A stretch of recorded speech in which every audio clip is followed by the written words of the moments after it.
Bonjour à tous, nouvelle vidéo aujourd'hui. Alors je vous cache pas que j'ai hésité à le tourner ce débrief parce qu'évidemment il s'agit de la défaite du Paris Saint-Germain face à Nice vendredi soir. Mais bon, je me suis dit que de toute façon ça allait pas fondamentalement changer non seulement ce qui s'est passé vendredi, mais ce qui va se passer aussi dans les semaines et les mois à venir. Donc voilà, puis moi très honnêtement ça m'occupe, là c'est dimanche, donc voilà, ça me donne quelque chose à faire et puis voilà. Alors j'avais tourné une vidéo justement vendredi soir, mais je l'ai pas envoyée parce que je me suis dit en fait que j'avais pas envie de me pourrir mon week-end. Mais bon, voilà, cette vidéo-là sortira dans la journée ou demain, peu importe.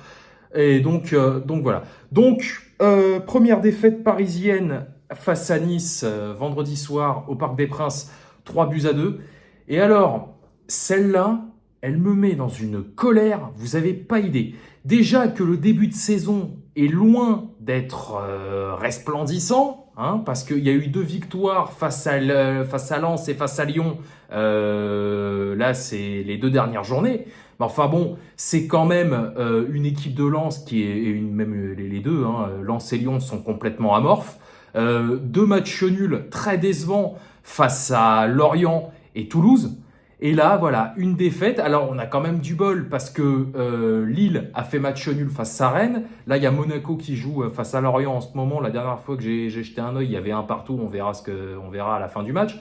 Et ce soir, Marseille joue justement face au TFC.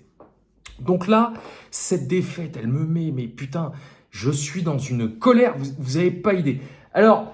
Je sais pas si c'est parce que il manquait Ugarte au milieu et donc qu'on n'a rien foutu, mais ça, être dépendant d'un joueur, bon de toute façon c'est toujours le cas, hein, puisque qui est-ce qui a marqué encore vendredi? C'est Mbappé. Alors on peut lui cracher dessus pour de multiples raisons, hein, à juste titre, mais le fait est que encore vendredi, s'il est pas là, bah qui est-ce qui marque? Dites-le moi. Si Mbappé n'est pas là. Et en plus, avec Ugarte, je me souviens même plus s'il est rentré en jeu, c'est vous dire. C'est qui? C'est Ramos et Dembélé, mais les deux, putain, c'est quoi encore cette escroquerie là? Attendez, on les a achetés 130 millions d'euros les deux, hein, 80 millions Ramos, il a joué 2 matchs, laisse tomber, il est nul à chier. Dembélé, alors c'est pas d'hier, mais putain, faut qu'il travaille sa finition, celui-là. C'est pas possible. Merde, ils le font pas, l'entraînement, ça. Il n'y a pas des exercices de tir, je sais pas, merde. Hein. Puis alors, Ramos, lui, ce qui est bien, c'est qu'évidemment, on a le prêt payant, il est obligatoire. Hein. Les 80 millions, on va les débourser quoi qu'il arrive. Et voilà. Et donc, 50 millions pour Dembélé, vas-y, c'est l'émir Kirak, on en a rien à foutre. Donc voilà, on peut encore féliciter Luis Campos, hein, pour cette magnifique doublette d'attaquant qu'il a ramené au Paris Saint-Germain. J'attends de voir Kolo Muani, tiens, ça risque d'être drôle aussi, parce que là, déjà que les deux, ils commencent à me chauffer royalement.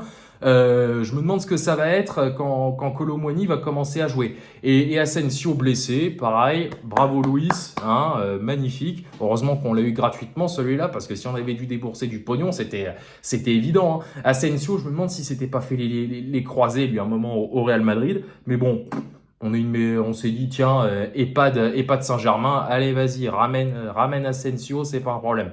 Et mardi, la Ligue des Champions. Je me chie dessus.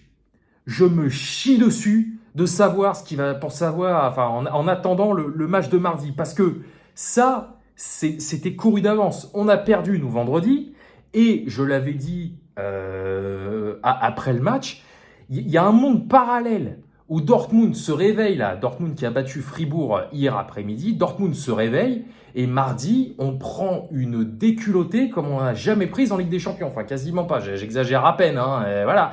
Donc Dortmund, effectivement, a battu Fribourg 4-2, et là, mardi, mais je me chie dessus par rapport à ce match, et même dimanche prochain, parce que là, on est là, il y en a qui disent ouais c'est pas grave avant la Ligue des Champions, on a toujours du mal. Non, non, non, non. Si on avait pris 12 points en 4 matchs, Mais hier, enfin vendredi, mais on s'en serait foutu. Moi, j'en aurais rien eu à foutre. Voilà, on aurait battu Lorient, Toulouse, en plus de Lens et Lyon. Bon, on aurait perdu vendredi. Ben voilà, ça arrive. Mais le problème, c'est que là, en 5 matchs, on est à 2 victoires, 2 nuls et une défaite. Voilà, 8 points sur 15 possibles. On a déjà perdu 7 points cette saison. Merde, il va falloir se bouger le cul un peu.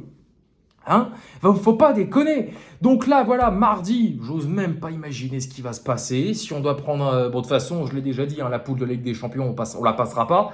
Euh, donc voilà, mardi, si on doit prendre une claque, eh ben, on prendra une claque. Et dimanche prochain, l'OM. Voilà, dimanche prochain, le Classico. Alors, croyez-le ou non, c'est une des rares fois où j'ai peur pour un Classico qui se joue au Parc des Princes. Parce que bon, au Vélodrome, je suis jamais en confiance, faut être honnête. Au Vélodrome, c'est toujours difficile, voilà. Mais au Parc des Princes, je me dis toujours, bon, on va faire quelque chose, voilà, ça va le faire. Là, non. Là, je suis absolument pas en confiance par rapport au Classico de dimanche prochain. Voilà. Parce que si, encore une fois, on ne gagne pas, mais qu'est-ce qui va se passer? Enfin, merde, ça va les gars, quoi. Oh, faudrait penser à se bouger le cul un peu. Ça y est, là. C'est bon, la saison a commencé, on est en plein dedans. Il y a eu la trêve internationale, je sais que c'est pénible, mais il faut faire avec, hein. Il y en aura d'autres, il y en aura 2 autres avant la fin de l'année. Donc, faut lâcher les chevaux, là, bordel de merde. Donc voilà. Et alors, je reviens là vite fait sur ceux qui disaient que ouais, une défaite avant la Ligue des Champions, c'était pas grave, ça arrive à d'autres clubs. Bah ouais, sauf que je prends l'exemple là des résultats du week-end. Le Bayern et Naples, par exemple, ont fait match nul. Alors pareil, hein, c'est un peu le même discours. Ouais, regardez ce qui se passe. Le Bayern, Naples, ils font match nul. Bah ouais, mais non. Sauf que le Bayern et Naples, alors certes, le Bayern à Manchester United, bon, vu ce qu'ils ont encore pris contre Brighton hier, voilà. Et Naples, ils ont le Real Madrid. Mais nous, putain, vous vous rendez compte du groupe? On a Milan. Alors, ah bon, Milan, on va voir, parce que pareil, ils ont pris une sacrée claque face à l'Inter hier. Dortmund, je vous ai dit, moi, Dortmund, je leur fais pas confiance. Dortmund, là, je suis persuadé que même si, in fine, la volonté des supporters, et certainement des joueurs, c'est que Terzic dégage, si mardi, ils doivent faire un coup contre nous, ils le feront. Ce groupe ne m'inspire absolument pas confiance. Et si on est 3e à la fin de à la fin de la phase de poule et qu'on va en Ligue Europa, eh ben les responsables, voilà, ce sera Campos et son mercato à la con, Enrique, son jeu de possession là de merde, hein, qui nous convient absolument pas, les 2 branleurs de devant là, Ramos et Dembélé, enfin voilà, les responsabilités seront partagées, mais il faudra faire un bilan déjà si on termine 3e de cette poule en Champions League. Voilà, eh ben, je me demande si j'aurais pas dû m'abstenir de la tourner cette vidéo, parce que je suis limite plus énervé maintenant qu'avant de commencer le tournage. Voilà, bah, écoutez, on verra ce qui se passera mardi et d'autres et encore plus dimanche, mais là les 2 matchs qui viennent, là j'ai peur, j'ai très peur. Allez, salut à tous, profitez de la fin de votre dimanche quand même, hein, sortez couverts et banzai.